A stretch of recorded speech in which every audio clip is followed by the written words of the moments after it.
Nous avons maintenant suffisamment de connaissances pour régler le cas des équations non élémentaires, le cas général, c'est-à-dire toutes les équations non élémentaires que vous allez rencontrer au lycée et même plus loin. Je vous rappelle que la seule chose, on vous rajoutera des petits détails qui vous permettront de faire d'autres équations qui sont un petit peu particulières. Donc la méthode de base qui est extrêmement importante, c'est que pour résoudre une équation non élémentaire, on va se ramener par tous les moyens possibles à un produit nul ou à une fraction nulle, puisqu'il n'y a que ça que l'on sait faire. Donc on va essayer de se ramener au produit nul et à la fraction nulle. C'est la base de tout. Donc on va se ramener, quand je dis par tous les moyens, c'est en utilisant les 4 outils du calcul littéral, dans l'ordre d'importance, c'est-à-dire en commençant par la factorisation, la réduction même dénominateur, puis après les identités remarquables, et enfin le développement si aucun des 3 outils précédents n'a fonctionné. Donc, en règle générale, pour obtenir un produit nul, il va falloir factoriser, et en règle générale, pour avoir une fraction nulle, il va vous falloir réduire au même dénominateur. D'accord? Alors bien entendu, avec des fois des choses qui vont pouvoir se croiser. On va commencer par un premier exemple. Voilà, j'ai donc ici 3x plus 5 et facteur de 2x moins 7 égale ça. J'ai donc cette chose-là, j'applique ma méthode. On est bien d'accord que si je multiplie 3x par 2x, je vais avoir 6x au carré. Si je multiplie x par 2x, je vais avoir 2x au carré. J'ai repris ni plus ni moins que l'équation que j'avais mis en exemple au tout début. Hein. Donc, ici, les x au carré ne s'annulent pas, donc je ne suis pas dans une équation élémentaire. Donc on y va, il faut que je me ramène à un produit nul ou à une fraction nulle. Il y a une chose qui est très importante, dans produit nul et dans fraction nulle, il y a un mot qui est ici nul qui apparaît.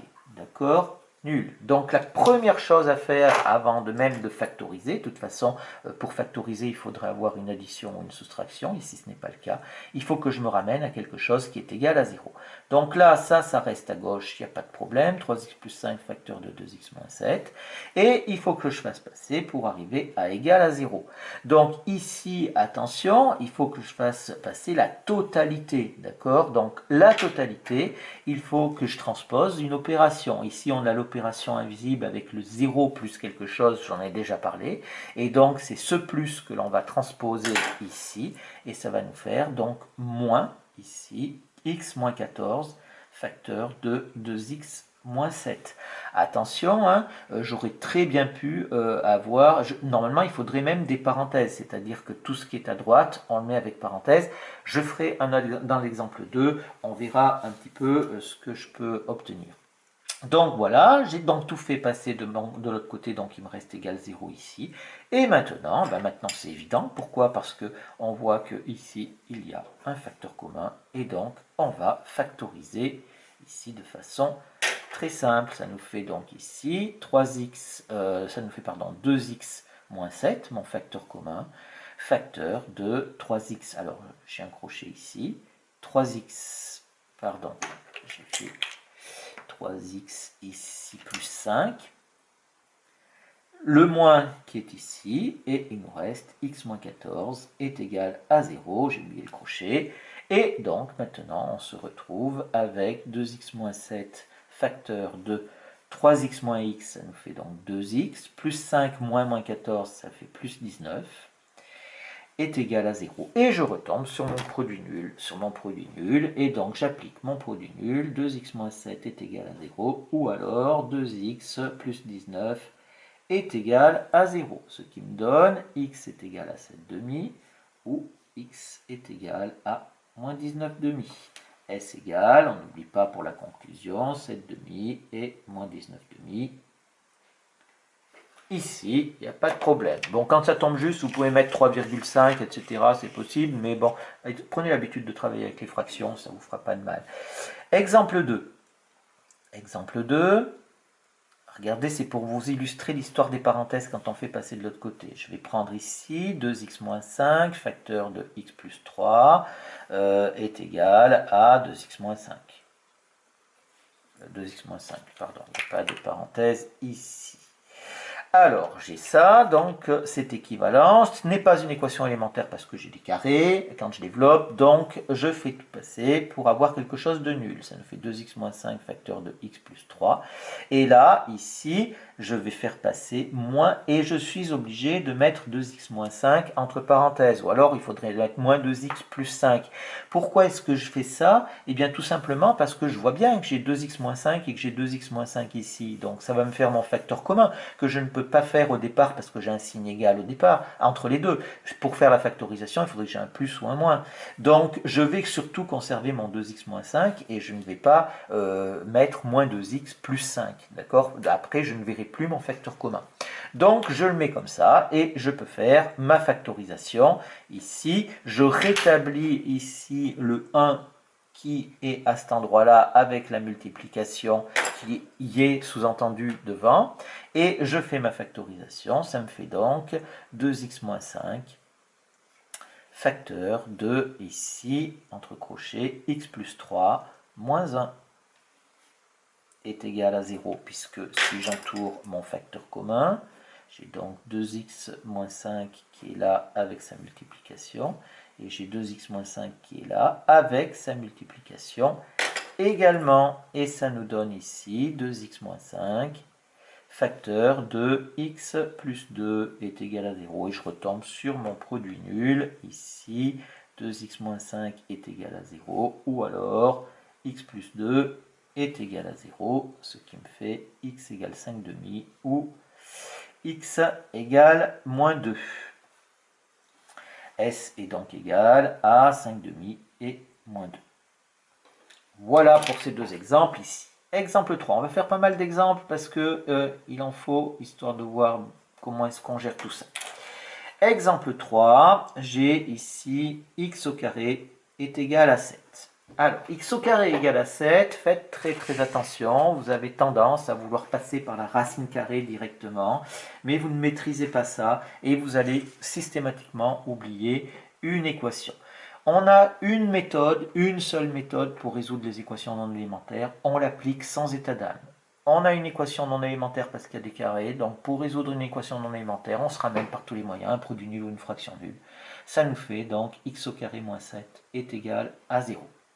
Et après, on va utiliser une identité remarquable que l'on a vue dans le chapitre de la fonction carré. C'est le résultat préliminaire qui est du chapitre de la fonction carré qui est ici, je le rappelle là. C'est a au carré, a plus b, a moins b, pardon, facteur de a plus b est égal à a au carré moins b au carré. D'accord, ça c'est une identité remarquable et c'est la première que l'on a vue. Donc pour pouvoir le faire, je rappelle qu'il faut avoir ici dans cette équation, il faut avoir un carré, enfin dans cette identité remarquable, il faut avoir un carré moins un carré. Là on a bien un carré, on a bien le moins, mais il nous manque le carré ici. Mais on sait la définition de la racine carrée, on sait que ça nous fait ici x au carré moins 7, c'est le carré de racine carrée de 7. Ça c'est valable pour tous les nombres est égal à 0, puisque ça vient de la définition de la racine carrée. La racine carrée de 7, c'est le nombre dont le carré vaut 7. Et donc, inévitablement, on a ça. Et on retrouve maintenant notre identité remarquable ici, avec un carré, un moins et un carré. Et on peut donc appliquer ici cette identité remarquable. Si j'ai un carré moins un carré, je vais donc avoir quelque chose comme ça, est égal à 0. Je vais avoir un moins ici et je vais avoir un plus ici. Qu'est-ce qui joue le rôle de A? C'est x, donc on retrouve x ici. Et qu'est-ce qui joue le rôle de B? Eh bien, c'est racine carrée de 7. Donc je vais avoir racine carrée de 7 et ici racine carrée de 7. J'ai de nouveau mon produit nul. Ça me fait donc x moins racine de 7 est égal à 0 ou x plus racine carrée de 7 est égal à 0. Et je retrouve donc mes deux solutions. X égale racine carrée de 7 ou x est égal à moins racine carrée de 7. Alors ici, vous voyez que vous avez les deux solutions et si vous passez directement par la racine, si vous êtes stressé un petit peu, si vous voulez aller vite, ce qui est un tort, mais je sais que vous avez toujours cette idée de vouloir aller vite, eh bien vous allez penser à celle-là et vous allez oublier celle-là et vous allez faire que la moitié des choses, ce qui va être après dommageable pour la suite et pour votre note finale, bien entendu. Un autre exemple maintenant, toujours avec cette même identité remarquable, mais qui est peut-être un petit peu plus compliqué. Donc c'est l'exemple 4. Exemple 4, je fais ici 2x moins 5 au carré est égal à 3x moins 7 au carré. Ici c'est pareil, on a des carrés, on a ici, ça va nous faire des x au carré, là aussi, là ça va m'en faire 4, là ça va m'en faire 9, donc ça ne se simplifiera pas. Donc on applique la méthode, ça nous fait 2x moins 5 au carré moins 3x moins 7 au carré est égal à 0. Et je reconnais de nouveau ici un carré moins un carré. Et je retombe donc sur la même identité remarquable que celle-là. Donc ça nous fait a moins b facteur de a plus b. Donc ça va nous faire est équivalent. Je vais avoir un grand crochet ici, un autre grand crochet là qui est égal à 0. Je vais avoir un moins là, je vais avoir un plus là. Qu'est-ce qui joue le rôle de a? C'est quoi qui est au carré? Ben, c'est la totalité, c'est toute la parenthèse, et là c'est pareil, c'est toute la parenthèse. Je rappelle qu'une puissance s'applique sur le caractère d'écriture qui est juste avant. Donc ici, le carré s'applique sur la parenthèse, donc sur la totalité. Donc on a ici 2x moins 5. Je retrouve ici mon 2x moins 5 là. Et le deuxième, 3x moins 7. Ici, 3x moins 7. Et ici, 3x moins 7. Voilà comment est-ce qu'on factorise avec cette identité remarquable. Ça va nous faire donc ici est équivalent à, je compte les x, 2x moins 3x, ça nous fait moins x, moins 5 moins 7, ça fait moins 5 plus 7, ça fait donc plus 2. Pardon. Facteur de 2x plus 3x, on a 5x, moins 5 moins 7, moins 5 plus moins 7, ça nous fait moins 12, qui est égal à 0. Et on a notre produit nul. Attention, à notre produit nul, on l'a dès qu'on applique l'identité remarquable, c'est-à-dire qu'on l'avait à la ligne d'avant aussi. Ça nous fait donc moins x plus 2 est égal à 0, ou alors 5x moins 12 est égal à 0, et on obtient nos solutions. X égale 2, alors plus exactement, je vais respecter le truc 2 égale x, ou ici, x est égal à 12 cinquièmes. Voilà, et j'ai donc mon ensemble des solutions, qui est donc 2 et 12 cinquièmes.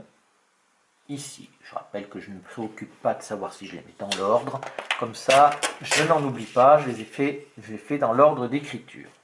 Ça, c'était donc mon exemple 4. Et on va faire un dernier exemple ici avec les fractions. Exemple 5.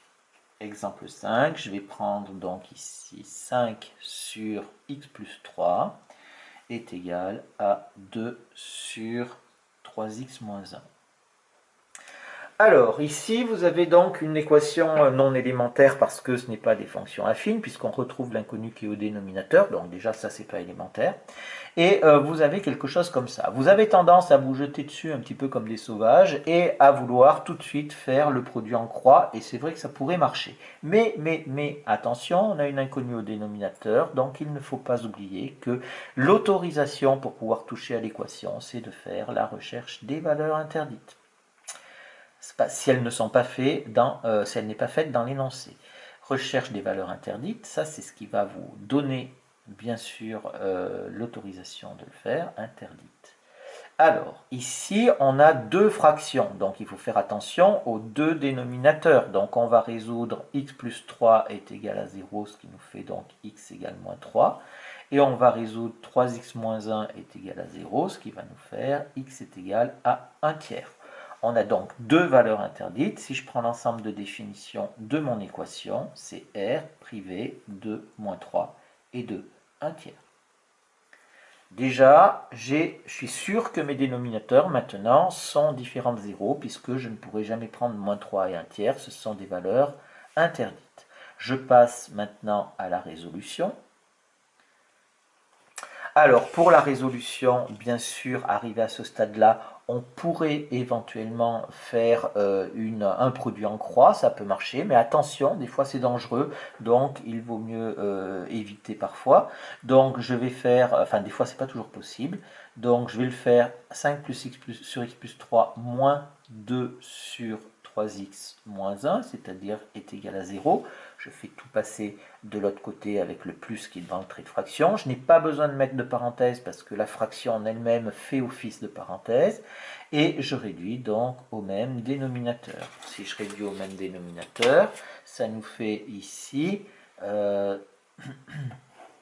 5 facteur de 3x moins 1 moins 2 facteur de x plus 3 sur x plus 3 facteur de 3x moins 1 est égal à 0. Et maintenant, j'applique le fait qu'une fraction est nulle si son numérateur est nul. Je n'ai pas à m'occuper du dénominateur puisque les valeurs interdites, elles sont faites. Et ça me fait donc 5 facteur de 3x moins 1 moins 2 facteur de x plus 3 est égal à 0. Et ça ressemble un petit peu au produit en croix, mais fait d'une façon un petit peu différente. Là maintenant, je suis dans une équation élémentaire. Ça nous fait donc 15x moins 5. Ici, moins 2x moins 6, qui est égal à 0. Je distribue mon 5 et mon 2 et mon moins 2. Et ça nous fait donc ici 13x moins 5 moins 6, ça fait moins 11, est égal à 0. Et donc, x est égal à 11 treizièmes. Je vérifie que mon 11 treizième n'est pas une valeur interdite. C'est bon, 11 treizième, c'est différent de moins 3, c'est différent de 1 tiers. Donc j'ai l'ensemble des solutions qui est égal à 11 treizième. Voilà ici quelques exemples de résolution d'équations non élémentaires. Et donc vous voyez que la méthode est très simple. On se ramène tout le temps à un produit nul ou à une fraction nulle. Et attention dans le cadre des fractions, avant de faire quoi que ce soit, pensez toujours à faire la recherche des valeurs interdites.